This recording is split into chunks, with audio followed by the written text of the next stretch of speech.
स्वागत समिति के सम्माननीय अध्यक्ष, मेरे सहयोगी श्री वेद प्रकाश जी गोयल,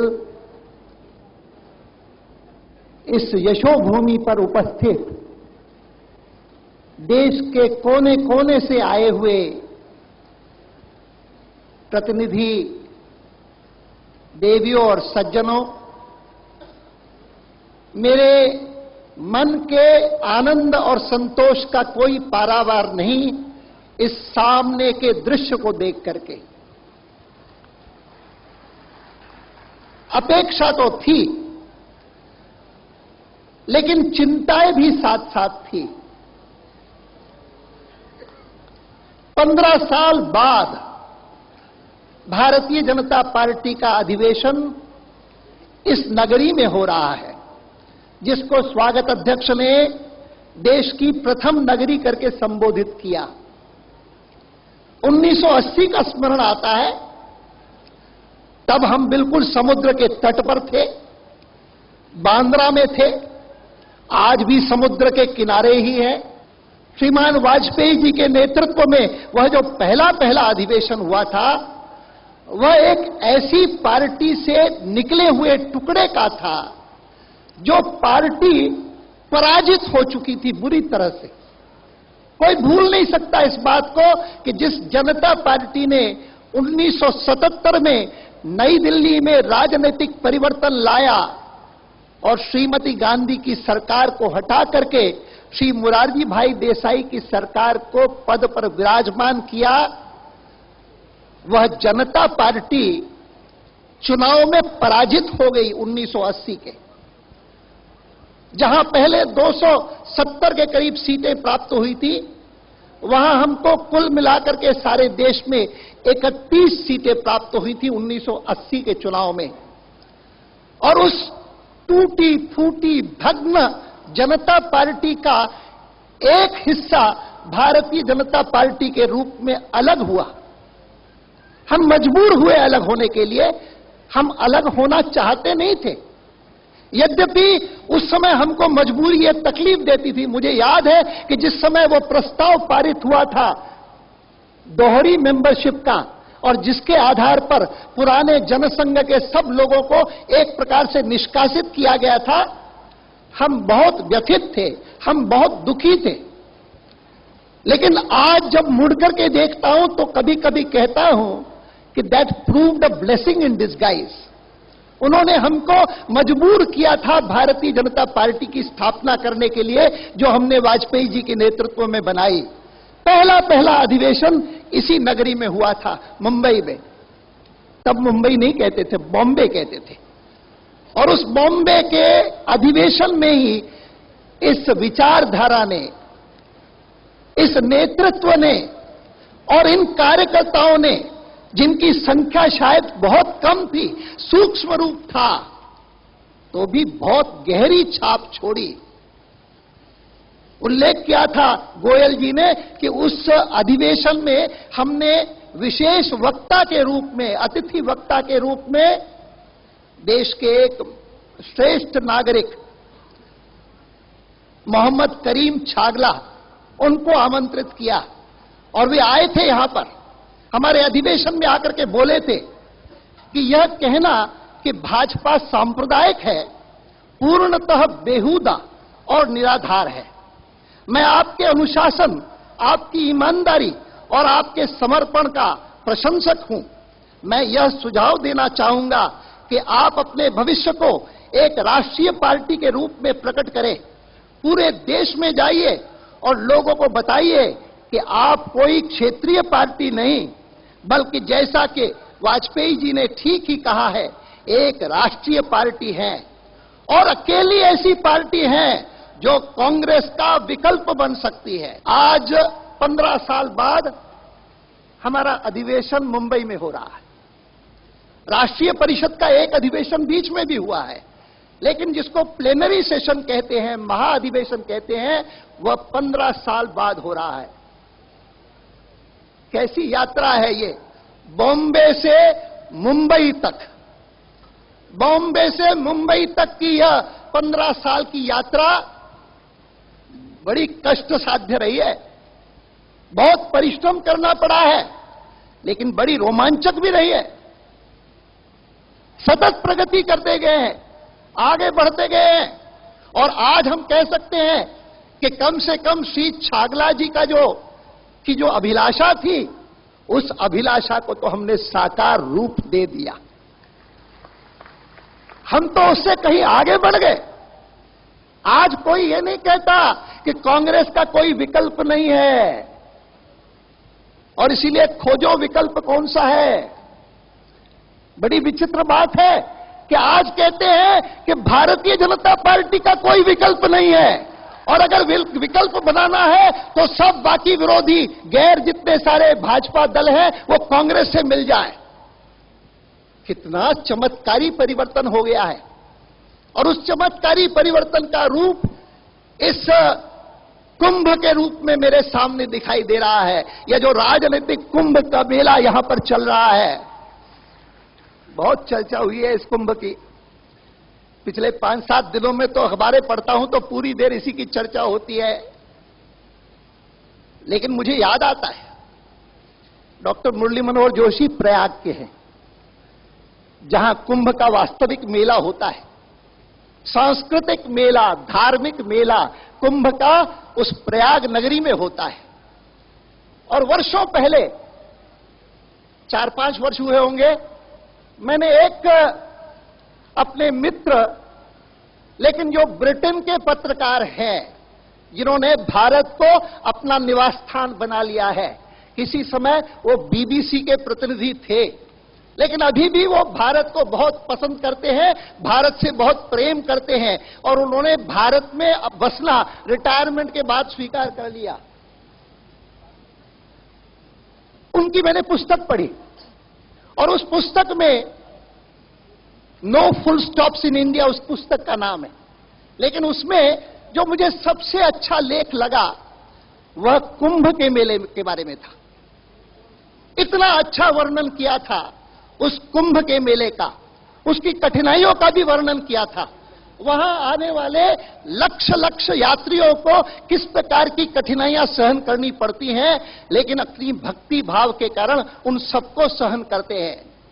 उसका लंबा चौड़ा वर्णन करने के बाद, लेकिन मुझे वो स्मरण हो आया कि वो कुंभ के मेले के बारे में उन्होंने बहुत अच्छा लिखा था। आज प्रातःकाल मैंने मंगा करके वो पुस्तक मैंने स्मरण करना चाहा कि क्या लिखा था, और मैं देखता हूं कि उन्होंने उसका पूरा वर्णन करने के बाद वहां आने वाले कुंभ में भाग लेने वाले यात्रियों की श्रद्धा का भाव, आस्था का भाव, आस्तिकता का भाव, उन सब का वर्णन करने के बाद, और फिर जितने जितने लोगों ने लिखा कि इसके कारण बहुत गड़बड़ हो जाएगी, बहुत अव्यवस्था हो जाएगी, ये इस प्रकार के कार्यक्रम होने भी चाहिए कि नहीं होने चाहिए, क्या नगर पालिका को किसी बात की चिंता है, उनको इन बातों को रोकना चाहिए।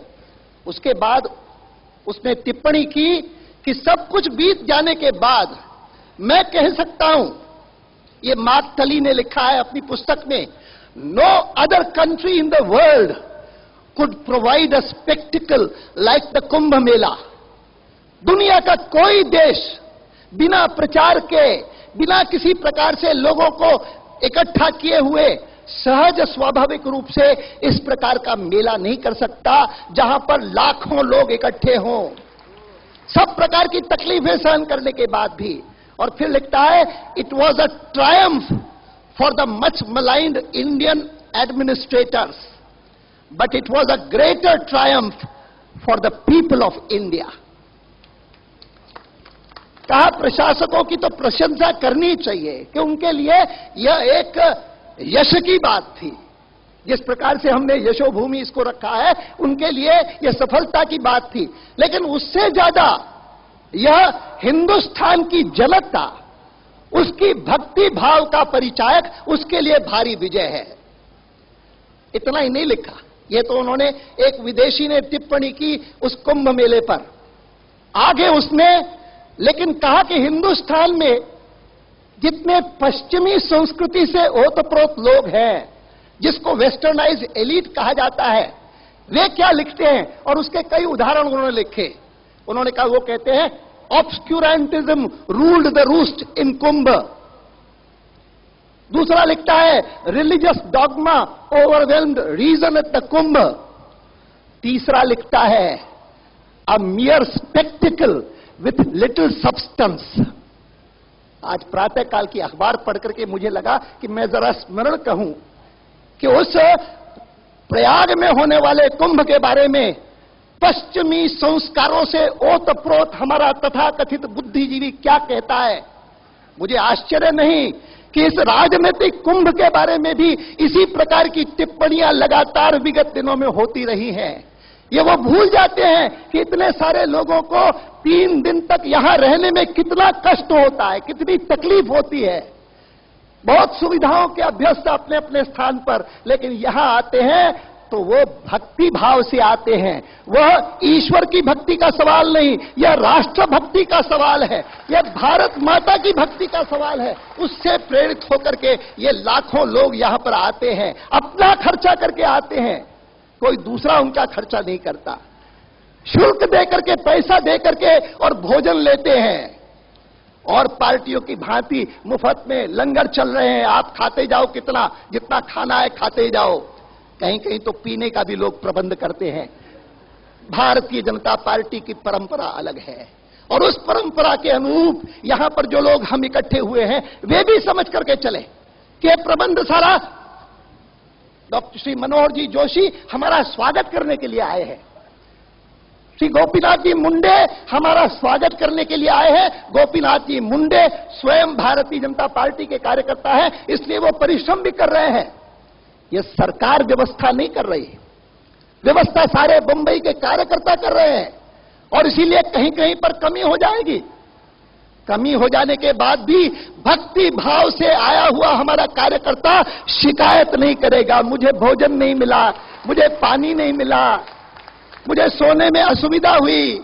3 दिन तक कष्ट सहन करके भी इसको एक राजनीतिक समागम मान करके, राजनीतिक कुंभ मान करके, मातृभक्ति के प्रति हमारी जो आस्था है उसको मन में धारण करके हम यहां से सही संदेश लेकर के जाएं देश में, यह मुझे विश्वास है। बहनों और भाइयों, मैं वर्णन कर रहा था इन 15 सालों का, 80 से लेकर के 95 तक, बॉम्बे से लेकर के मुंबई तक की यात्रा तक, और इसने केवल हमारे जीवन में परिवर्तन नहीं किया है, लेकिन भारतीय जनता पार्टी के कारण राष्ट्रीय राजनीति में भी एक क्रांतिकारी परिवर्तन हो गया है। वर्षों तक हिंदुस्तान की राजनीति, उसमें विचारधारा का कोई महत्व नहीं था। कांग्रेस बदनाम हो जाती थी तो कहीं मार्क्सवादी पार्टी जीत जाती थी, कहीं जनसंघ जीत जाता था, कहीं पर और कोई पार्टी सोशलिस्ट पार्टी जीत जाती थी। वर्षों तक हिंदुस्तान में कोई ये भेदभाव नहीं करता था। ये मार्क्सवादी पार्टी की विचारधारा अलग है, भारतीय जनता पार्टी की या जनसंघ की विचारधारा अलग है, हम इन दोनों को कैसे वोट देते हैं। कश्मीर के बारे में हमारा जो दृष्टिकोण है, मार्क्सवादी हमसे सहमत नहीं है। मार्क्सवादी इस देश को एक राष्ट्र नहीं मानते, इसको एक बहुराष्ट्रीय राज्य मानते हैं, मल्टीनेशनल स्टेट मानते हैं। मैंने परसों कहा पुणे में कि मुझे लगता है कि नरसिम्हा राव जी जिन्ना से भी एक कदम आगे हैं। जिन्ना ने तो हिंदुस्तान को कहा कि इसमें 2 राष्ट्र रहते हैं, एक हिंदू एक मुसलमान। लेकिन हमारी आज की कांग्रेस और उसमें भी हमारे प्रधानमंत्री कांग्रेस के अध्यक्ष, उन्होंने जो अभी अभी ऐलान किए हैं, उससे लगता है कि वे 3 राष्ट्रों के सिद्धांत में विश्वास करते हैं, एक पाकिस्तान, एक भारत और एक कश्मीर। कश्मीरी अलग राष्ट्र है, पाकिस्तानी अलग राष्ट्र है, भारतीय अलग राष्ट्र है।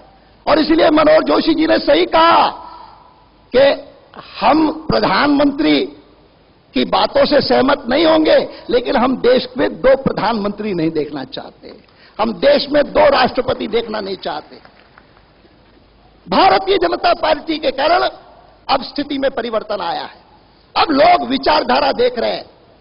विगत इन खास करके 1980 के दशक के अंतिम भाग में और 1990 वाले दशक में जो भारतीय जनता पार्टी की असाधारण प्रगति हुई है, उसका अगर कोई एक कारण है तो हमारी विचारधारा। जिसको कोई राष्ट्रवाद की संज्ञा दे, कोई हिंदुत्व की संज्ञा दे, कोई भारतीयता की संज्ञा दे, कोई इंडियननेस कहे, मुझे किसी शब्द पर आपत्ति नहीं, लेकिन वह बात एक है और वह है राष्ट्रवाद, प्रखर राष्ट्रवाद, अनकॉम्प्रोमाइजिंग नेशनलिज्म। यह हमारी राष्ट्रवाद है, यह हमारी विचारधारा है। इसके आधार पर, और वही प्रकट होती है जब हम जम्मू कश्मीर की बात करते हैं, वही प्रकट होती है जब हम अयोध्या की बात करते हैं, राम मंदिर की बात करते हैं। वही राष्ट्रवाद प्रकट होता है जब हम बांग्लादेश से आने वाले अवैध घुसपैठियों की चर्चा करते हैं।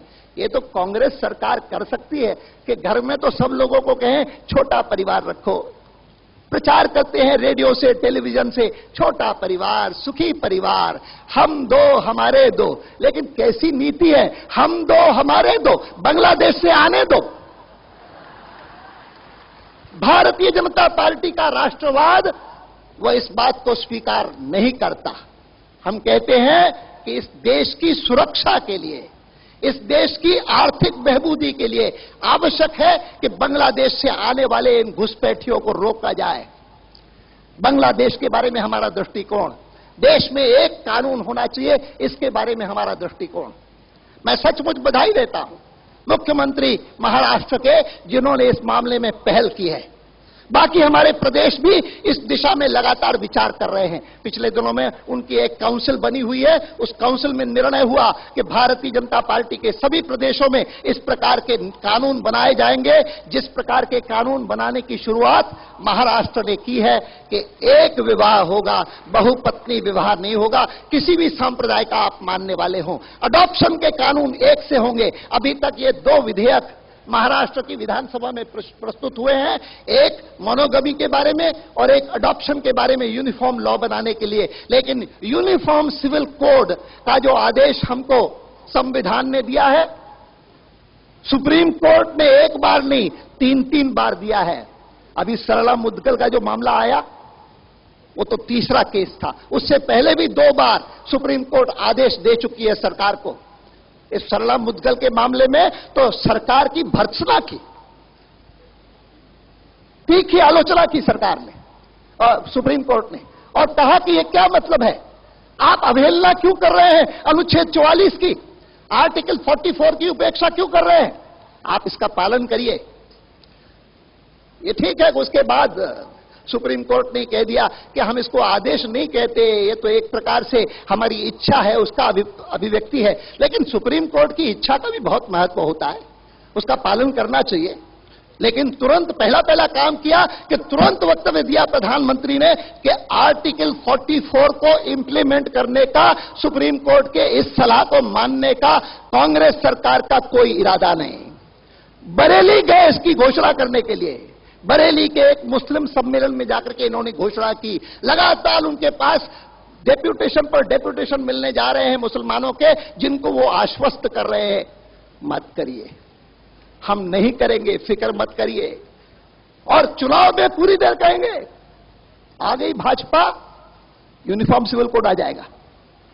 मैं मुसलमान भाइयों से पूछना चाहता हूं कि जरा विवेचन करें इस बात का। दुनिया के सारे इस्लामिक राज्यों में भी देखें तो वहां पर भी जिसको वो शरीयत का लॉ कहते हैं वो नहीं है, सबने परिवर्तन किए हैं, सबने संशोधन किए हैं। और जो इस्लामिक राज्य नहीं है, इंग्लैंड है, अमेरिका है, कनाडा है, ऑस्ट्रेलिया है, जर्मनी है, बहुत सारे मुसलमान नागरिक वहां पर रहते हैं, वहां के सिटीजन्स हैं। कहीं पर 2 कानून हैं, कहीं पर 3 कानून हैं। ये अकेला हिंदुस्तान है कि जहां पर 4 कानून, सभी के लिए अलग कानून, हिंदू के लिए अलग, मुसलमान के लिए अलग, पारसी के लिए अलग, ईसाई के लिए अलग। और इसीलिए संविधान निर्माताओं ने कहा कि अंग्रेज के समय में यह चलता होगा, हिंदुस्तान स्वतंत्र होने के बाद यह चलना नहीं चाहिए और जल्दी से जल्दी हर एक सरकार को, केंद्रीय सरकार को, प्रदेशों की सरकार को एक कानून बनाना चाहिए। 48 साल हो गए, उन्होंने नहीं किया और करने का इरादा नहीं। आने वाले चुनाव में हम इसी विषय को लेकर के बहस करेंगे, उनसे कहेंगे। और मैं मानता हूं कि हिंदुस्तान के जो जागरूक मुसलमान हैं, हिंदुस्तान के जो समझदार मुसलमान हैं, हिंदुस्तान के मुसलमानों में बहुत सारे लोग हैं जिनको इस बात का आभास हो रहा है कि 48 साल की आजादी के बाद भी ये जो सारी राजनीतिक पार्टियां हैं, जो भारतीय जनता पार्टी को, शिवसेना को कम्युनल कह करके, एंटी सेक्युलर कह करके आलोचना करती रहती है, सचमुच में तो इन्होंने हमारा शोषण किया है, हमारा दुरुपयोग किया है। मैं सब मुस्लिम भाइयों को कहा करता हूं कि भारतीय जनता पार्टी को हमारे विरोधियों के चश्मों से मत देखिए, हमारे ट्रैक रिकॉर्ड को देखिए। हमारा ट्रैक रिकॉर्ड क्या है? वाजपेयी जी यहां पर बैठे हैं। मुझे स्मरण है कि हम लोग जब मुरारजी भाई की सरकार में सम्मिलित हुए थे और श्रीमान वाजपेयी जी को प्रधानमंत्री ने आमंत्रित किया और कहा कि आप विदेश विभाग संभालिए, सबसे महत्वपूर्ण विभाग है, तो कई सारे हमारे पार्टी के ही सदस्य जाकर के प्रधानमंत्री को समझाने लगे, मुरारजी भाई कैसे आप कर रहे हैं? ठीक है, वाजपेयी जी बहुत योग्य हैं, बहुत अच्छे मंत्री रहेंगे, सरकार में बहुत अच्छा काम करेंगे, लेकिन आखिर तो बैकग्राउंड तो आरएसएस का है, भारतीय जनसंघ का है, और इस बैकग्राउंड का होने के कारण पाकिस्तान से कैसे संबंध होंगे? बिगड़ जाएंगे, लड़ाई भी हो जाएगी, कौन जाने। लड़ाई की आशंका प्रकट करने वाले हमारे साथी सहयोगी, उनको मैं इतना ही कहूं कि शायद भारत और पाकिस्तान के बीच में सबसे अच्छे संबंध कभी रहे तो 1977 से लेकर के 80 तक रहे, जब श्रीमान अटल बिहारी वाजपेयी हमारे विदेश मंत्री थे। और ये बात मैं नहीं कह रहा हूं, विदेशी मामलों के सब विद्यार्थी कहते हैं। इतना ही नहीं तो मुझे स्मरण है कि जब 1991 में श्री राजीव गांधी जी की हत्या हो गई और उनकी अंतिम यात्रा के लिए, उनकी अंत्येष्टि के लिए दुनिया भर के जो लोग आए थे, उनमें उस समय के पाकिस्तान के प्रधानमंत्री नवाज शरीफ भी आए थे। तो नवाज शरीफ ने वाजपेयी जी को और मुझे आमंत्रित किया था अपने से मिलने के लिए। हम लोग अशोक होटल में गए तो उस अशोक होटल में पहला वाक्य जो उन्होंने कहा कि वाजपेयी जी, मैं पहले आपसे कभी मिला नहीं हूं, आज पहली बार मिल रहा हूं, लेकिन मैं इतना जरूर कहना चाहता हूं कि आपके समय में भारत और पाकिस्तान के संबंध जितने अच्छे थे, न पहले रहे न उसके बाद रहे। मैं तो कामना करता हूं फिर से आप लोग सरकार में आ जाए। मैं इस चीज का उल्लेख इसलिए कर रहा हूं क्योंकि इस मुसलमानों के सवाल को लेकर के, सांप्रदायिकता के सवाल को लेकर के सारी बहस चलाई जाती है भारतीय जनता पार्टी के बारे में। भारतीय जनता पार्टी की बाकी सारी बातें एक तरफ, गाली गलौज दूसरी तरफ चलता रहता है।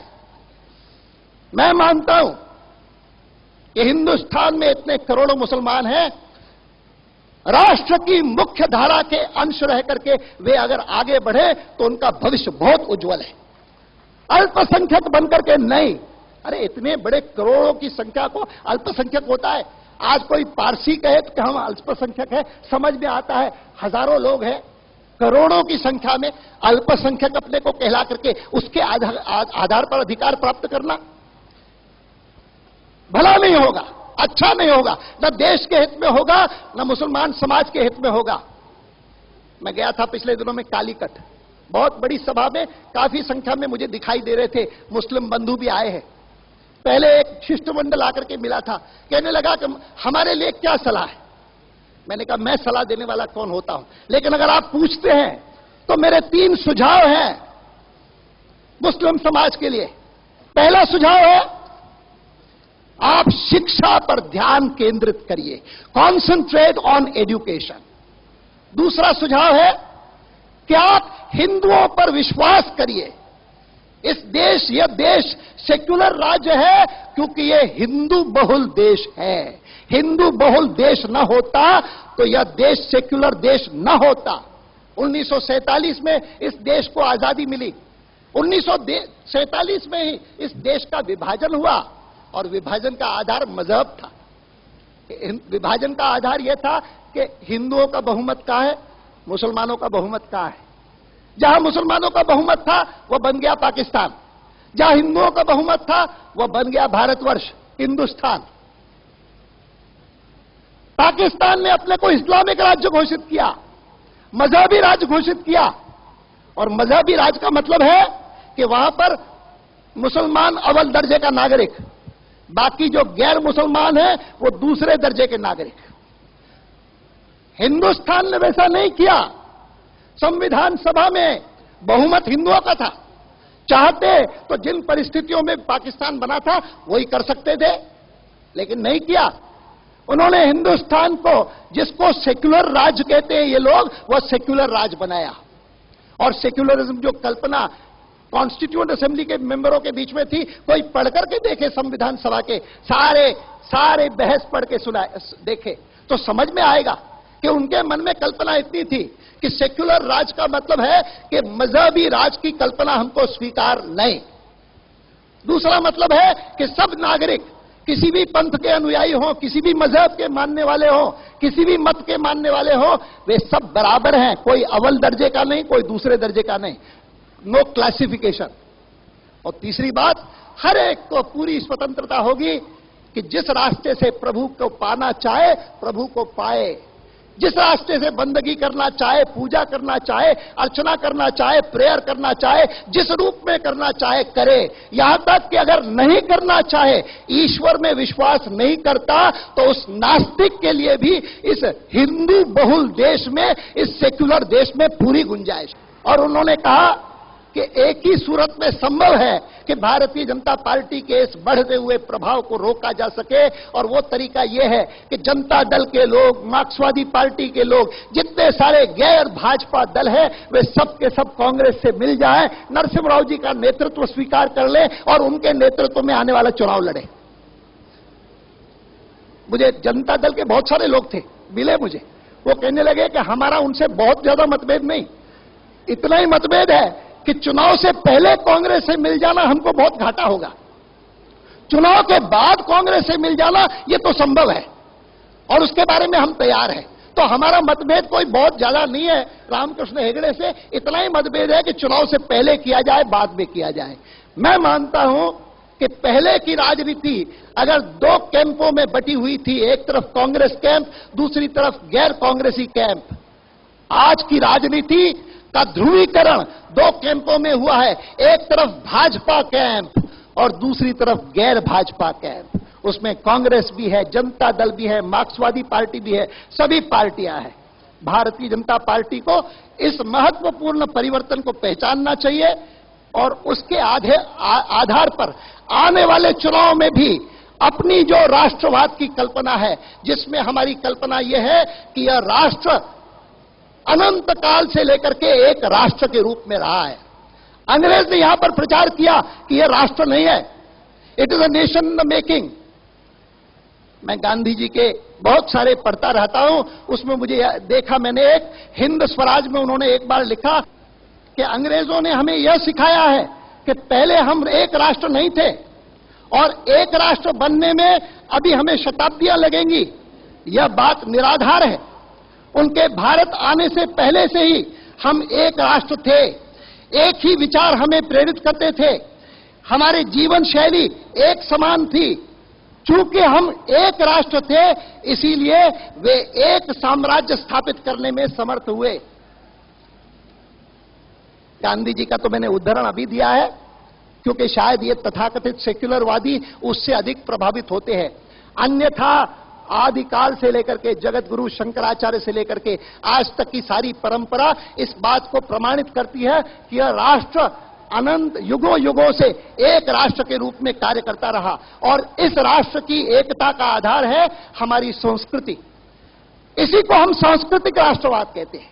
हमने बहस छेड़ दी है, सांस्कृतिक राष्ट्रवाद चाहिए कि यह छद्म सेक्युलरवाद चाहिए, कल्चरल नेशनलिज्म चाहिए या ये स्यूडो सेक्युलरिज्म चाहिए। और इसी के कारण भारतीय जनता पार्टी की लोकप्रियता सतत बढ़ती जा रही है। लेकिन मैं आपसे एक बात और कहना चाहूंगा कि जहां एक और विचारधारा के कारण भारतीय जनता पार्टी की लोकप्रियता बढ़ी है, वहां दूसरी ओर हमारे जो नेतृत्व रहा है, डॉक्टर श्यामा प्रसाद मुखर्जी से लेकर के पंडित दीनदयाल जी उपाध्याय तक, जितने सारे हमारे मनीषी रहे, उन्होंने कहा कि राजनीति में नैतिकता को स्थापित करना यह एक परम उद्देश्य होना चाहिए भारतीय जनसंघ का और आज भारतीय जनता पार्टी का। मुझे याद है कि जब जयप्रकाश नारायण जी का आंदोलन चला था, तो जयप्रकाश जी विचारधारा से सहमत नहीं थे। हम जब हिंदुत्व की बात करते थे तो उनको सहज रूप में स्वीकार नहीं होता था, लेकिन वे हमारे निकट क्यों आए? मैं एक बार कलकत्ते गया था और कलकत्ते में मैंने देखा कि कलकत्ते के दीवारों पर लिखा हुआ मार्क्सवादियों की ओर से, जेपी जनसंघ एक आशय। जयप्रकाश और जनसंघ ये एक हैं। कौन सी एकता थी जिसने जयप्रकाश जी को हमारे साथ जोड़ा? शायद विचारधारा की एकता नहीं थी, लेकिन विचारधारा की एकता न होते हुए भी आदर्शवाद की एकता थी, नैतिकता की एकता थी कि वे भी मानते थे, गांधी जी भी मानते थे, पंडित दीनदयाल उपाध्याय भी मानते थे। इसीलिए भारतीय जनसंघ और भारतीय जनता पार्टी भी मानती है कि राष्ट्र जीवन का आधार होना चाहिए नैतिकता और आदर्शवाद,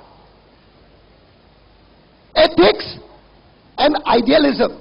आइडियोलॉजी हमको चाहे न जोड़ती हो, आइडियलिज्म हमको जोड़ता है। और इस कांग्रेस पार्टी से लोगों की निराशा केवल बात और उनकी गलत नीतियों के कारण नहीं है, उनके गलत आचरण के कारण है। उनका गलत आचरण ऐसा भयंकर है, खास करके पिछले 5 सालों का, कि उसकी चरम सीमा हो गई। इससे पहले भी बहुत सारे भ्रष्टाचार के मामले हुए। राजीव गांधी को बोफोर्स के कारण सरकार से हटा दिया गया, इस जनता ने हटा दिया। लेकिन वो बोफोर्स का किस्सा कितने करोड़ का किस्सा था? कुल मिलाकर के 65 करोड़ का किस्सा था, 65 करोड़। और अभी अभी जो ये बैंकिंग स्कैम हुआ था, बैंकिंग स्कैंडल हुआ था, बैंकिंग घोटाला हुआ था, उसमें शायद 65 करोड़ की बजाय उससे 100 गुना अधिक, 6500 करोड़, 6500 करोड़। किसी कोई तो मुझे, हमारे जो जॉइंट पार्लियामेंट्री कमेटी के लोग हैं, वो तो कहते हैं कि 10,000 करोड़ से ज्यादा का घोटाला हो गया, 10,000 करोड़ से ज्यादा, 100 गुना अधिक घोटाला। एक समय था जब अपराधीकरण की कोई बात करता था तो लोगों को शर्म आती थी। हमको आज भी कभी कभी अखबार में जब पढ़ने को मिलता है कि फलाने स्थान पर इतने सारे विधायक इनके हैं, वो उनका क्रिमिनल रिकॉर्ड है, हमने उनको बुला करके पूछा, हमको एक बता दीजिए, हम उनके खिलाफ एक्शन लेंगे। दिल्ली का मुझे स्मरण है अच्छी तरह से, हमको एक केस बताया गया, हमने तुरंत बुला करके उससे एक्सप्लेनेशन कॉल की कि यह बात सही है, अखबार में छपी है कि आपका कोई क्रिमिनल रिकॉर्ड है। और हमको तब पता लगा कि जिस उम्मीदवार के बारे में यह कहा गया था, वह जब अखिल भारतीय विद्यार्थी परिषद में था, तब कोई उन्होंने प्रदर्शन किया था, और प्रदर्शन के बाद क्योंकि लाठीचार्ज वगैरह चला था, इसीलिए उनके ऊपर कई प्रकार के क्रिमिनल आरोप लगा दिए थे, जो हमेशा होता है, रूटीन, एक प्रकार का पुलिस का रूटीन है, और उसके आधार पर क्रिमिनल रिकॉर्ड की बात करते हैं। भारतीय जनता पार्टी अपराधीकरण, भ्रष्टाचार को अपने यहां कोई स्थान नहीं देती और न देगी, और हमारी सरकारों में अपराधीकरण, भ्रष्टाचार के साथ कठोर नियमन उसका किया जाएगा। यह सरकार नहीं कर पाई, यह सरकार तो उसको आशीर्वाद देती है। मैं तो सचमुच दंग हो गया जब पिछला बजट का भाषण सुनते हुए वित्त मंत्री को मैंने सुना यह कहते हुए, वित्त मंत्री की नीतियों से हम सहमत नहीं हैं, लेकिन वित्त मंत्री के बारे में हमारे मन में कुछ आदर इस कारण रहा है कि सारे भ्रष्ट लोगों के बीच में एक व्यक्ति दिखता है जिसके कम से कम वित्तीय ईमानदारी पर लोगों को विश्वास होता है कि बेईमानी नहीं करता। लेकिन उस दिन मैं उनका बजट का भाषण सुनकर के दंग रह गया जब उन्होंने अपनी उपलब्धियों के गिनाते हुए कहा कि इस सरकार ने जब अपनी यात्रा आरंभ की थी तो यह सरकार माइनॉरिटी सरकार थी, लेकिन अब हम मेजॉरिटी सरकार बन गए। मुझे लगा कि प्रधानमंत्री अगर कहते तो क्षम्य था, वित्त मंत्री की ओर से यह कहना, जबकि पता है कि इस माइनॉरिटी को मेजॉरिटी में परिवर्तित करने के लिए क्या क्या कुछ किया गया, धन किस प्रकार से बांटा गया, पार्टियों को तोड़ा गया। या बैठे हैं हमारे एक और पार्टी के भी सदस्य बैठे हैं, सबको पता है कि क्या हुआ। और उस दिन तो उसका सार्वजनिक प्रदर्शन हुआ। लोकसभा का वह दिन मैं भूल नहीं सकूंगा जब श्रीमान वाजपेयी जी का अविश्वास प्रस्ताव था और भी कई सदस्यों का अविश्वास प्रस्ताव था, और उसमें वो जो लोग, जिन लोगों के पास पैसा पहुंचा था, धन पहुंचा था, उस धन का उपयोग उन्होंने कुछ रंगरेलियां मनाने में भी किया था। और वो रंगरेलियां मना करके जिस प्रकार का आचरण व्यवहार सदन में कर रहे थे, जिसको देख देख करके लोगों के मन में क्षोभ पैदा होता था, शर्म आती थी, लज्जा आती थी कि कहां पहुंचा दिया है सरकार ने।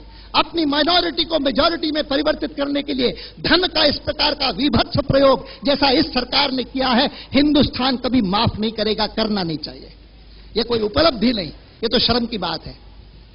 उसी प्रकार से भ्रष्टाचार, हर मामले में भ्रष्टाचार, उसी प्रकार से अपराधीकरण, और अपराधी तत्वों को पूरा प्रोत्साहन मिलता है। जिनके नाम से कहा जाता है कि इन्होंने ये अपराध किए, प्रधानमंत्री के घर पर बिना रोक टोक के जा सकते हैं, कोई उन पर आपत्ति नहीं। समझ में नहीं आता किसी के कि क्यों होता है, कैसे होता है। केवल इसलिए होता है क्योंकि राजनीति, उसका स्वरूप बदल गया है, राजनीति एक व्यापार बन गई है। वोरा कमेटी किसी ने, संसद ने नहीं बनाई, वोरा कमेटी तो होम मिनिस्ट्री ने बनाई, और उस वोरा कमेटी ने कहा कि आज हिंदुस्तान में स्मगलर्स का, रैकेटियर्स का, माफिया के लोगों का ऐसा अधिकार छाया हुआ है कि कभी कभी लगता है कि वे एक समानांतर सरकार चला रहे, पैरेलल गवर्नमेंट चला रहे। होम मिनिस्ट्री का अपना अधिकारी वो ये रिपोर्ट देता है। किस आधार पर दी आज तक हमको पता नहीं। संसद में हमने मांग की कि ये कंक्लूजन जो इन्होंने ड्रॉप किए हैं बड़े चिंता पैदा करने वाले हैं, लेकिन किस आधार पर किए हैं हम जानना चाहेंगे, फैक्ट्स जानना चाहेंगे, तथ्य जानना चाहेंगे। संसद को तथ्य नहीं दिए गए, नतीजा ये हुआ कि अब सुप्रीम कोर्ट ने वो तथ्य मांगे हैं। सुप्रीम कोर्ट ने मांगा है कि सरकार हमको वे सारे तथ्य दे जिनके आधार पर ये वोरा कमेटी बनी है, उसकी रिपोर्ट बनी है। भारतीय जनता पार्टी मानती है कि भ्रष्टाचार अगर मिटाना है, धन शक्ति के प्रभाव को राजनीति से हटाना है, तो हमको चुनाव सुधार की ईमानदारी से चिंता करनी पड़ेगी। लोकतंत्र के स्वास्थ्य के लिए चुनाव सुधार आवश्यक है, और भारतीय जनता पार्टी इस बात पर बल देती है, जोर से कहती है कि चुनाव सुधार अवश्य होना चाहिए। और उस मामले में दिनेश गोस्वामी की एक सिफारिश है जिसका मैं आज जिक्र करना इसलिए जरूरी समझता हूं कि श्री टीएन शेषन के अनुभव के बाद कोई भी सरकार आएगी तो उसके मन में यह इच्छा उत्पन्न हो सकती है कि कोई हमारी इच्छा से चलने वाला कोई चीफ इलेक्शन कमिश्नर होना चाहिए। ऐसा चीफ इलेक्शन कमिश्नर ना हो जो स्वतंत्र रूप से अपना काम करता रहे, जैसे शेषन साहब करते रहे। यह इच्छा जाग सकती है, और इसीलिए दिनेश गोस्वामी समिति की उस सिफारिश की ओर मैं विशेष ध्यान दिलाना चाहता हूं जिसमें उन्होंने कहा है कि आज जिस प्रकार से चीफ इलेक्शन कमिश्नर या इलेक्शन कमिश्नर्स मनोनीत किए जाते हैं उसमें आमूलचूल परिवर्तन होना चाहिए। अब तक चीफ इलेक्शन कमिश्नर को नियुक्त करने का, इलेक्शन कमिश्नर को नियुक्त करने का सर्वाधिक पूरा अधिकार सरकार को है, प्रधानमंत्री को है। इसमें परिवर्तन होना चाहिए, और प्रधानमंत्री को विपक्ष के नेता से सलाह करके, देश के चीफ जस्टिस से सलाह करके, और जिसको बाद में बदल करके उन्होंने कहा कि लोकसभा के अध्यक्ष और चेयरमैन राज्यसभा, उनसे सलाह करके फिर निर्णय करना चाहिए कि इस महत्वपूर्ण गरिमापूर्ण पद के लिए, चीफ इलेक्शन कमिश्नर के लिए कौन होना चाहिए। और इलेक्शन कमिश्नर की सिफारिश भी इसी प्रकार से होनी चाहिए, इन सबकी राय से और इलेक्शन कमीशन की सलाह से, सबको मिलाकर के करना चाहिए। मैं समझता हूं कि दिनेश गोस्वामी की इस सिफारिश को बिना विलंब के अभी अभी आने वाले सेशन में कार्यान्वित करना बहुत जरूरी हो गया है।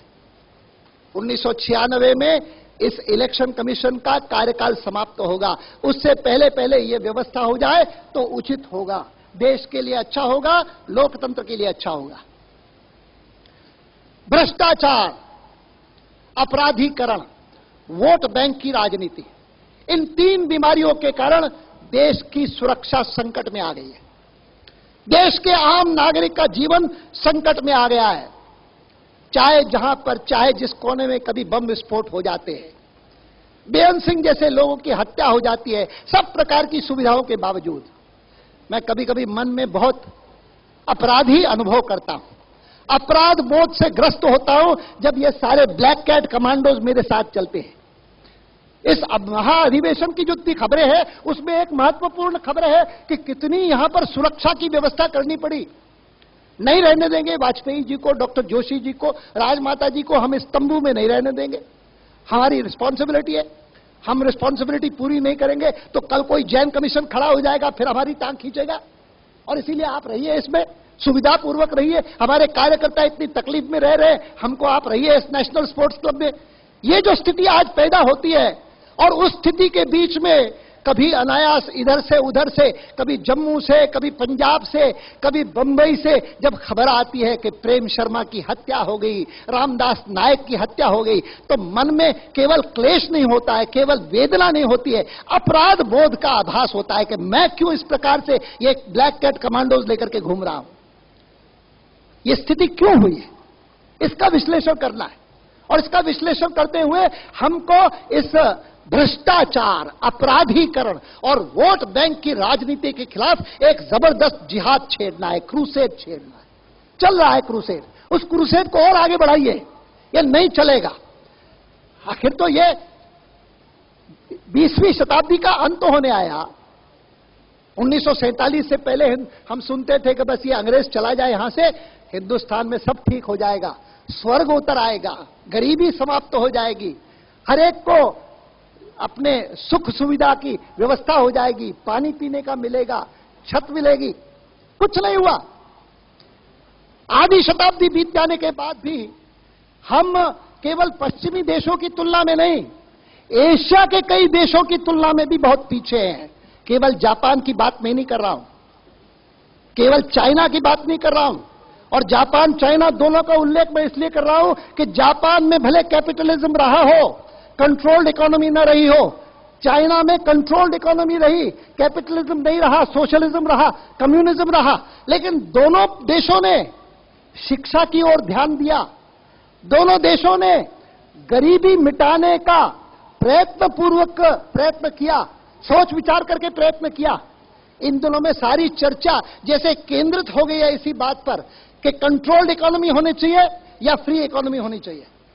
ठीक है, Bharatiya Janata party licence permit Kota राज के हमेशा खिलाफ रही, और इसीलिए जब नरसिम्हा राव जी की सरकार ने घोषणा की कि हम लाइसेंस परमिट कोटा राज को खत्म करेंगे और डी कंट्रोल करेंगे, हिंदुस्तान को अर्थव्यवस्था को डी ब्यूरोक्रेटाइज करेंगे, अफसरशाही के पंजे से मुक्त करेंगे, हमने स्वागत किया, बहुत अच्छा किया। लेकिन हमको दिखाई देता है कि पेंडुलम एक कोने से दूसरे कोने की ओर जा रहा है। अगर रूस की नकल करके देश ने प्रगति नहीं की है, न कर सका है, तो यह भी समझना चाहिए कि अमेरिका की नकल करके भी भारत प्रगति नहीं कर सकता, नहीं करेगा। इस देश की अपनी समस्याएं हैं, और इसीलिए इन समस्याओं का हल अपनी बुद्धिमत्ता से, अपनी परिस्थिति के अनुरूप हमको निकालना होगा। यह नहीं चलेगा कि सबको खुली छूट दो, विदेशी मल्टीनेशनल्स आकर के डीप सी फिशिंग करें, समुद्र तट के पार, पश्चिमी समुद्र तट पर, पूर्वी समुद्री तट पर, यह सोचे बिना कि हिंदुस्तान में लाखों मछुआरे हैं जो अपनी छोटी छोटी नाव लेकर के प्रतिदिन समुद्र में जाते हैं, थोड़ी सी मछलियां मार करके लाते हैं, उससे अपने परिवार का जीवन यापन करते हैं, उसको सोचे बिना, और मल्टीनेशनल्स को यह छूट दे दी केवल इसलिए कि वो मल्टीनेशनल के जो ट्रॉलर्स हैं या वेल इक्विप्ड शिप्स हैं, वो अपने जहाज से ही उन मछलियों को पकड़ करके, मछलियों को टिन करके, उनको विदेश भेज करके उसमें से हमको फॉरेन एक्सचेंज कमा करके देते हैं। फॉरेन एक्सचेंज की इस लालच में हम हिंदुस्तान के आम नागरिक को बर्बाद होने नहीं देंगे। और जिस समय भारतीय जनता पार्टी स्वदेशी अर्थनीति की बात करता है, उस समय हमको पंडित दीनदयाल उपाध्याय, महात्मा गांधी स्मरण आते हैं कि जिन्होंने कहा कि हमारी आर्थिक नियोजन का केंद्र बिंदु यहां का आम नागरिक, खास करके यहां का गरीब नागरिक होना चाहिए। वह गरीब किसान, वह गरीब कामदार, उसको ध्यान में रख करके हम अपनी नीतियां बनाएं, तभी कहीं सही नीतियां बनेंगी। स्वदेशी अर्थव्यवस्था का यह मतलब नहीं है हम विदेशों के खिलाफ हैं। स्वदेशी अर्थव्यवस्था का यह मतलब नहीं है कि कोई विदेश से आकर के यहां पर पूंजी लगाना चाहे तो हम कहेंगे नहीं, तुम विदेश से आए हो, बाहर जाओ। लेकिन वो पूंजी कहां लगाना चाहता है, किस काम में लगाना चाहता है? मुरली मनोहर जोशी जी ने सही कहा कई बार, कोई आकर के यहां पर कंप्यूटर चिप्स बनाता है, आओ स्वागत है तुम्हारा, हाईटेक का एरिया है। लेकिन कोई आकर के पोटैटो चिप्स बनाना चाहेगा तो हम कहेंगे नहीं, कंप्यूटर चिप्स आए, पोटैटो चिप्स हमको नहीं चाहिए, हम बहुत अच्छे बना सकते हैं, आपसे ज्यादा अच्छे बना सकते हैं, बनाते आए हैं। हमारी महिलाएं कुटीर उद्योग में बनाती रही हैं, और हमारी महिलाएं जिस प्रकार से पापड़ बनाती हैं, कोई बना के तो दिखाए विदेशी, नहीं कर सकता। कई सारी चीजें ऐसी हैं कि जिसमें हमको सोचना पड़ेगा। जो बात गांधी जी ने, दीनदयाल जी ने हमको बार बार कही कि हिंदुस्तान में सही आर्थिक नियोजन, सही आर्थिक रणनीति वही है कि जो रोजगार को बढ़ावा दे, रोजगार को आगे बढ़ाए, बेरोजगारी बढ़ाए। ऐसी कोई अर्थव्यवस्था हमको स्वीकार नहीं। देश की आंतरिक स्थिति का मैंने उल्लेख किया। मुझे कभी कभी ख्याल आता है कि कश्मीर की समस्या तो एक प्रकार से पंडित नेहरू ने हमको दे दी, नरसिम्हा जी उसको बिगाड़ रहे, लेकिन श्रीमती गांधी ने हमको पंजाब की समस्या दे दी। कोई कारण नहीं था पंजाब की समस्या पैदा होने का। पंजाब में उग्रवाद कभी नहीं बढ़ता अगर श्रीमती गांधी की सरकार के समय जानबूझ करके भिंडरान वाले को प्रोत्साहन न दिया जाता अकाली दल को कमजोर करने के लिए। उसी प्रकार से एलटीटी की समस्या तमिलनाडु में राजीव गांधी ने हमको दी। मैं आपको कहना चाहता हूं कि कभी कभी हम भ्रष्टाचार अपराधीकरण की बात करते हैं तो हमको उत्तर प्रदेश बिहार सूझता है, गुजरात महाराष्ट्र सूझता है, दिल्ली सूझती है, पंजाब सूझता है, जम्मू कश्मीर सूझता है। लेकिन लगता है कि नरसिम्हा जी इस मामले में आंतरिक सुरक्षा की दृष्टि से सबसे अधिक हानिकारक कोई दुष्परिणाम छोड़ करके जाएंगे तो नॉर्थ ईस्ट में छोड़ करके जाएंगे। उत्तर पूर्व की स्थिति लगातार बिगड़ती जा रही है, कोई हमारा कंट्रोल नहीं। एक वहां के राज्यपाल थे जिन्होंने लिख करके नई दिल्ली को भेजा कि यहां का मुख्यमंत्री उग्रवादियों से मिला हुआ है। हमारे यहां के मुख्यमंत्री का एक सहयोगी भी उग्रवादियों से मिला हुआ है। केंद्र सरकार ने कुछ नहीं किया, और उस गवर्नर ने, जो एक आर्मी का पुराना अफसर था, उसने त्याग पत्र दे दिया। प्रोटेस्ट में मैं त्याग पत्र देता हूं, छोड़ दिया। एक और प्रदेश है उत्तर पूर्व में, मैं तो सुनकर के दंग रह गया। और ये केंद्रीय इंटेलिजेंस के सोर्सेज ने बताया कि वहां पर जितने कर्मचारी हैं उस प्रदेश में, वे कर्मचारी जब अपनी तनख्वाह लेने जाते हैं तो उस तनख्वाह का 10% कट सोर्स पर होता है, 10% कट होता है, और वो 10% उग्रवादियों को दिया जाता है। उनको शांत रखने के लिए इतना पैसा उनको पहुंचाया जाता है नियमित रूप से। एक सरकार की ओर से अधिकृत रूप से पैसा सहायता दी जाती है उग्रवादियों की ओर से। एक तीसरे प्रदेश में खबर छपी थी अखबार में कि एक मुख्यमंत्री की कार में शस्त्रास्त्र स्मगल्ड वे लिए गए, लाए गए। यह स्थिति उत्तर पूर्व की पैदा हुई है, लेकिन केंद्रीय सरकार का कोई ध्यान उस ओर नहीं है, और इसके बारे में भारतीय जनता पार्टी चिंता प्रकट करता है। जम्मू कश्मीर की बहुत चर्चा हुई है, मैं उसका और आगे जिक्र नहीं करूंगा, सिवाय इसके कि आज इलेक्शन कमीशन फैसला करेगा। मैं नहीं जानता हूं क्या फैसला करेंगे। 3 बजे उनकी बैठक है। आज प्रातःकाल प्रधानमंत्री आ गए हैं, हो सकता है वे उनसे सलाह मशवरा करना चाहे, नहीं तो निर्णय तो कल होना था। और कल अचानक उन्होंने घोषणा की कि 3 इलेक्शन कमिश्नर्स में से एक अस्वस्थ हो गए हैं, कृष्णमूर्ति, इसीलिए हम कम करेंगे, हम कल फैसला करेंगे। क्या फैसला करेंगे मैं नहीं जानता। मैं इतना जरूर जानता हूं कि जिस उद्देश्य से कश्मीर में चुनाव करवाए जा रहे हैं, वह उद्देश्य यह है कि हम विश्व भर के लोगों को बता सके कि हम तो लोकतंत्र की प्रक्रिया को चलाना चाहते हैं, लेकिन उसमें अगर ढकोसला होगा, चुनाव ईमानदारी का नहीं होगा, चुनाव ऐसा नहीं होगा जिसमें सब लोग भाग लें, चुनाव ऐसा नहीं होगा जिसमें मतदाता निर्भीक होकर के मतदान केंद्र पर जाकर के अपनी इच्छा प्रकट कर सके, तो जिस उद्देश्य से हम चुनाव करवाना चाहते हैं वह उद्देश्य भी पूरा नहीं होगा, व्यर्थ है। इसकी बजाय तो चुनाव आज भी स्थगित कर दे इलेक्शन कमीशन, यह सबसे अच्छा होगा। लेकिन अगर चुनाव स्थगित नहीं होता है तो यह समझ करके चलिए कि जो मुद्दे भारतीय जनता पार्टी इस जम्मू कश्मीर के विधानसभा के चुनाव में उठाएगी, वही मुद्दे लोकसभा के चुनाव में भी उठाए जाएंगे कि भारतीय जनता पार्टी तब तक चैन से नहीं बैठेगी जब तक धारा 370 खत्म होकर के जम्मू कश्मीर पूरी तरह से भारत का एक अभिन्न अंग बन नहीं जाता, जिस प्रकार से बाकी सारे रजवाड़े, बाकी सारे प्रदेश बैठे। मैं एक बात और कहना चाहता हूं कि हम जब इस ज्यादा ऑटोनॉमी वाली बात का विरोध करते हैं जम्मू कश्मीर के लिए, तो बहुत सारे लोगों को लगता है कि हम राज्यों को अधिकार देने के पक्ष में नहीं है। भारतीय जनता पार्टी तो वर्षों से कहती आई है कि हिंदुस्तान की आज की व्यवस्था वो ठीक नहीं है, अति अधिक केंद्रीकरण है। मैं एक स्थान पर अभी कोई यहां का एक पैम्फलेट पढ़ रहा था जिसमें पंडित दीनदयाल जी उपाध्याय ने कहा कि आज किन्हीं दो चीजों की आवश्यकता सबसे अधिक है, तो वो है स्वदेशी और विकेंद्रीकरण। विकेंद्रीकरण के हम हमेशा पक्षपाती रहे और इसीलिए हम इस मत के हैं कि राज्यों के अधिकार बढ़ाए जाने चाहिए।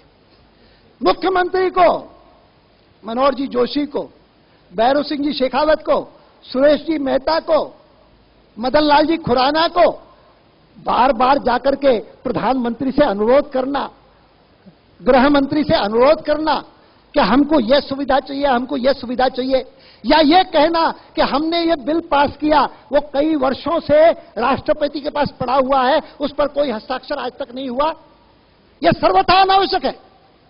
सरकारिया कमीशन ने इस बारे में कई सिफारिशें की है। सरकारिया कमीशन श्रीमती गांधी ने बनाई थी। सरकारी आयोग सेंटर स्टेट रिलेशंस के सारे मामले को देखने के लिए बनाई गई थी और उसने जितनी सिफारिशें की थी वो बड़ी क्रांतिकारी नहीं थी, लेकिन जितनी सिफारिशें थी वे राज्यों के पक्ष में थी। और हम इस मत के हैं कि सरकारिया कमीशन की आयोग के रिकमेंडेशंस को जो राज्यों के पक्ष में है उनको तुरंत स्वीकार किया जाना चाहिए, इससे भी आगे बढ़ना चाहिए। लेकिन यह सुविधा महाराष्ट्र को, राजस्थान को, मध्य प्रदेश को, दिल्ली को, तमिलनाडु को, पश्चिम बंगाल को, बिहार को, उत्तर प्रदेश को, सबको मिलनी चाहिए। उसके साथ साथ जम्मू कश्मीर को भी मिलनी चाहिए। केवल मात्र जम्मू कश्मीर के अधिकार बढ़ाना, और वो भी आज की स्थिति में जब वहां पर पिछले 5-6 सालों से लगातार उग्रवाद, आतंकवाद, हिंसा, हत्या चलती रही है, यह एक प्रकार से हिंसा और हत्या को प्रोत्साहन देना होगा। ये कहना होगा हिंदुस्तान भर के सब लोगों को, खास करके विघटनवादी तत्वों को यह संदेश भेजना होगा कि नई दिल्ली तो यही भाषा समझती है, अगर आप कोई बात चाहते हैं तो इसी प्रकार से करिए। भारतीय जनता पार्टी इस कारण जम्मू कश्मीर के बारे में इस प्रकार के किसी भी निर्णय का विरोध करेगी। ये प्रस्ताव, ये जो भाषण लिखे जाते हैं ना, वो कभी कभी कष्ट पैदा करते हैं। मैं सभी को कहूंगा कि मैं इसमें से कुछ अंश, उनमें से भी कुछ अंश आपके सामने रख रहा हूं, अन्यथा इस पूरे मेरे भाषण को भारतीय जनता पार्टी के अध्यक्ष के विचार मान करके it may be taken as read. इतना कह करके मैं आना चाहता हूं उस स्थान पर जहां आज की परिस्थिति, उसमें राजनीति का क्या स्थान हो गया। राजनीति का रूप बदल गया है। 1947 से पहले राजनीति और देश की आजादी की लड़ाई एक दूसरे से जुड़े हुए थे। राजनीति में वे लोग आते थे कि जो स्वातंत्र संग्राम में भाग लेना चाहते थे, अर्थात कि राजनीति में आना त्याग मांगता था, बलिदान मांगता था, कभी कभी जीवन मांगता था। कितने सारे लोग शहीद हो गए उस आजादी की लड़ाई में 1947 से पहले। इस कारण देश में बहुत बढ़िया लोग, उत्कृष्ट लोग, वे राजनीति की ओर प्रेरित हुए। गांधी जी जैसे लोग, वीर सावरकर जैसे लोग, लोकमान्य बाल गंगाधर तिलक जैसे लोग, अरविंद घोष जैसे लोग, योगी अरविंद, और ऐसे लोग तो विश्व के किसी भी देश में होते तो वह देश उनके लिए गर्व कर सकता था। 47 के बाद धीरे धीरे धीरे धीरे करके स्थिति बदलती गई। बदलते बदलते कहां पहुंच गई है सभी दुनिया के देशों में। उस समय 1947 से पहले मैंने कहा कि राजनीति एक प्रकार से लोगों के लिए मिशन थी, एक आदर्शवाद था। दुनिया के देशों में ऐसा नहीं होता। इंग्लैंड में लोग राजनीति में जो आता है वो कोई आदर्शवाद से प्रेरित होकर के नहीं जाते। अमेरिका में कोई राजनीति में जाता है तो वैसे ही जाता है जैसे कोई वकालत में जाता है, कोई मेडिसिन में जाता है, कोई डॉक्टर बनता है, कोई पत्रकार बनता है। लेकिन ये बात सही है कि पत्रकारिता हो, चाहे मेडिसिन हो, चाहे विज्ञान हो, चाहे वकालत हो, इन सब में भी प्रोफेशनल इंटेग्रिटी का महत्व है। व्यवसायिक प्रामाणिकता, व्यवसायिक ईमानदारी, इसका अपना महत्व है। और इसीलिए कहते हैं कि बहुत बढ़िया डॉक्टर है, जिसका मतलब केवल नहीं है कि वो कॉम्पिटेंट है, लेकिन जिसका मतलब यह भी है कि वो इंटेग्रिटी वाला डॉक्टर है। उसी प्रकार से पत्रकारों के बारे में कहा जाता है।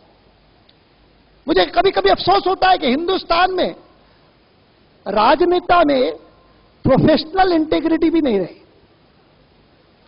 मिशन तो नहीं रहा, आवरण बना हुआ है मिशन का, लेकिन धीरे धीरे करके व्यापार बना दिया, कॉमर्स बना दिया, विशुद्ध कैसे अर्जित करें सबसे ज्यादा। इन दिनों में तो नई दिल्ली में देखो भयंकर मामला हो रहा है। उनको लगता है कि सरकार शायद फिर से बनेगी नहीं, अभी बाकी के दिन हैं, जितने दिन खाना है कमाना है खबाओ। एक उद्योगपति मेरे पास आए जिन्होंने कहा कि मेरे कई प्रदेशों से संबंध आते हैं, आपके भी प्रदेश है, मेरे सब काम बिना किसी भी प्रकार के घूस दिए हुए हो जाते हैं। नई दिल्ली में आकर के मामला रुक जाता है। नई दिल्ली में जब तक मैं ल्यूब्रिकेंट न लगाऊं तब तक मामला आगे बढ़ता नहीं, फाइल आगे घिसकता नहीं। ये जो स्थिति है, ये भयंकर स्थिति है। और भारतीय जनता पार्टी से आम जनता की अपेक्षा केवल मात्र हिंदुत्व की नहीं है। भारतीय जनता पार्टी से अपेक्षा यह है कि इस मामले में भी भारतीय जनता पार्टी एक नई परंपरा पैदा करेगी। और 1947 से पहले जिस प्रकार से आदर्शवाद से प्रेरित होकर के राजनीति में लोग आए थे, वैसे लोग ये होंगे। पिछले दिनों में बहुत चर्चा हुई है गुजरात की, बहुत चर्चा हुई है। गुजरात के मेरे प्रतिनिधि यहां बैठे होंगे। ध्यान रखना चाहिए सभी को। संकट पैदा हुआ, हमने संकट का निवारण कर दिया, यह संतोष की बात है। लेकिन मैं इसको बहुत महत्वपूर्ण मानता हूं कि जितने सारे आलोचक हैं हमारे, वो आलोचक भी गुजरात के प्रकरण का पूरा वर्णन करने के बाद कहते हैं कि is BJP also going the Congress way. वो कहते हैं कि क्या बीजेपी भी कांग्रेस की राह पर चल रही है। जिसका मतलब क्या हुआ, ये जो सवाल है वह सवाल मेरे मन को थोड़ा बहुत कचोटता है, लेकिन संतोष भी देता है। जिसका मतलब है कि कांग्रेस तो गई बीती है, उससे तो कोई उम्मीद नहीं करता, आम जनता उम्मीद नहीं करती। लेकिन आपसे तो हम बहुत उम्मीद करते हैं। आपके बारे में तो धारणा यह है कि आप तो एक आदर्शवाद को लेकर के चले हैं। आपके यहां पर भी इस प्रकार के दोष क्यों दिखाई देते हैं? नहीं देखने चाहिए। पुणे में भाषण देते हुए मैंने कहा कि कभी कभी बातें हो जाती है, प्रकृति में भी होती है। कुछ ही दिन पहले सूर्य ग्रहण हुआ था। उस सूर्य ग्रहण में क्या होता है कि पृथ्वी और सूर्य, इसके बीच में छोटा सा चंद्रमा आ जाता है, थोड़े समय के लिए आ जाता है।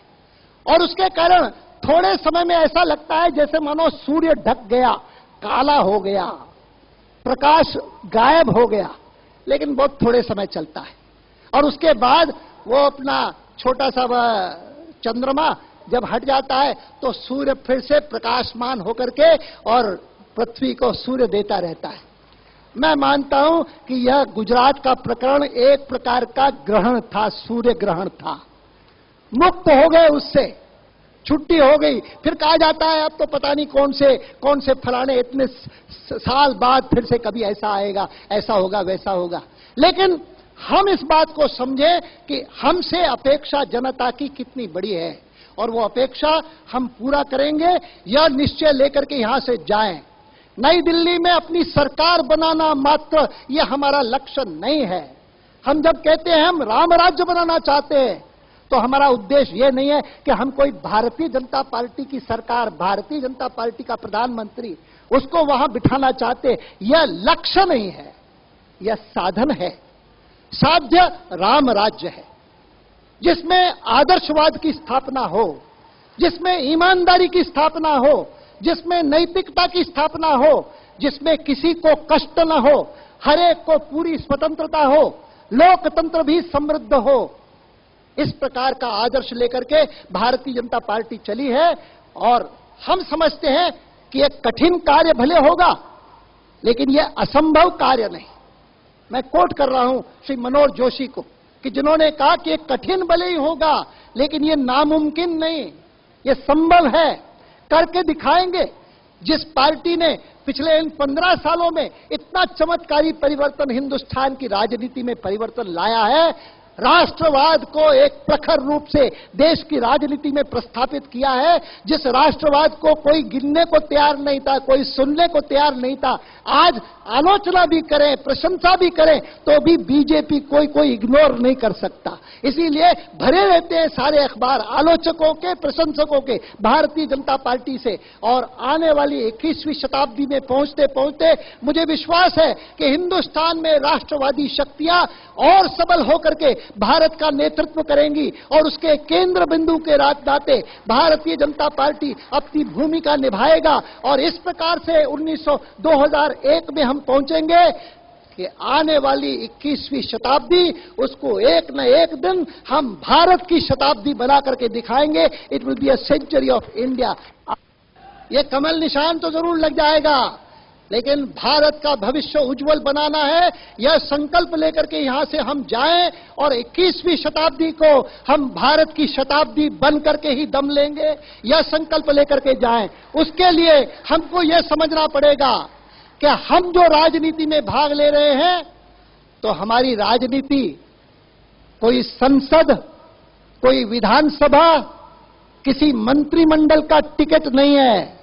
हमारी राजनीति एक तपस्या है, और उस तपस्या के भाव से, हिंदुत्व से प्रेरित तपस्या, उस भाव से लेकर के हम इस यशोभूमि से जाएंगे तो निश्चित रूप से यश भारत को मिलेगा।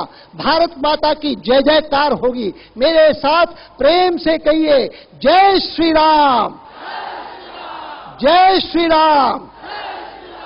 भारत माता की, भारत माता की वंदे वंदे। धन्यवाद।